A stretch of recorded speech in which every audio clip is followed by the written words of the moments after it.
That's a really good point, because the people that are best at teaching are the people that struggled through learning it. It's not the savant master who is born talented. EGT, its strength was that I was just a dude. I was like, in some cases 5, maybe 10 years older in rare cases, but often just maybe 5 years older. No, maybe I was 10 years older. I'm trying, the timeline's fuzzy. But I was young, wasn't naturally gifted as a basketball player. I just worked my balls off my whole career and like really figured it out. And if I had been some naturally gifted player, it's kind of harder to trust that, you know? Like I leaned into what appeared to be a deficiency. I wasn't some credentialed NCAA coach. I wasn't an NBA, ex-NBA player. You know, I got hurt in college, but I really knew my shit when it came to training. The programs were awesome, and I could empathize. So I'm convinced, I think Mason and Colton might, well, I don't know about the resale sneaker game. Mason at least will agree.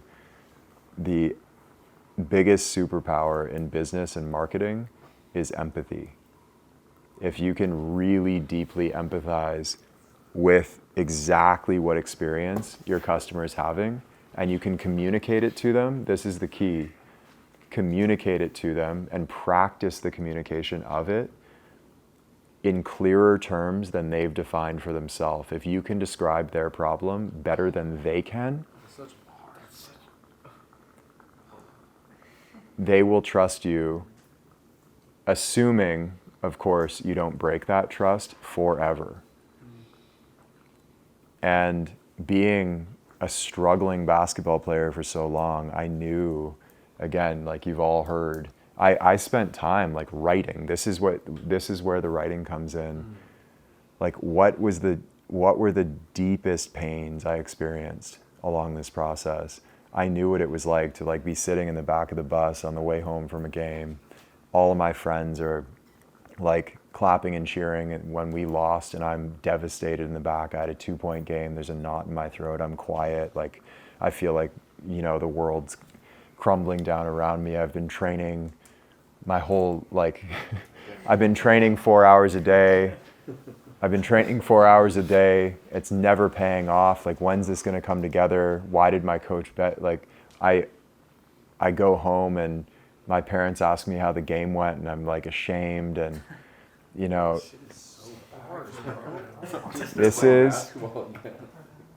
that came not only from my experience, but it came from like digging into it and articulating in very clear language exactly what those pains and problems were, so that as soon as the person who needed my help came across me and like I communicated that to them, they were like, oh, this person gets me.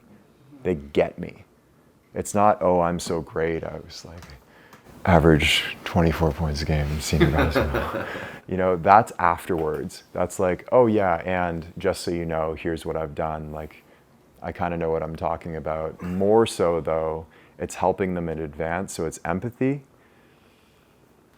articulating their problem better than they can, combined with helping them in advance, meaning solve smaller problems for them ahead of time. This is typically done in content, like really give them real epiphanies.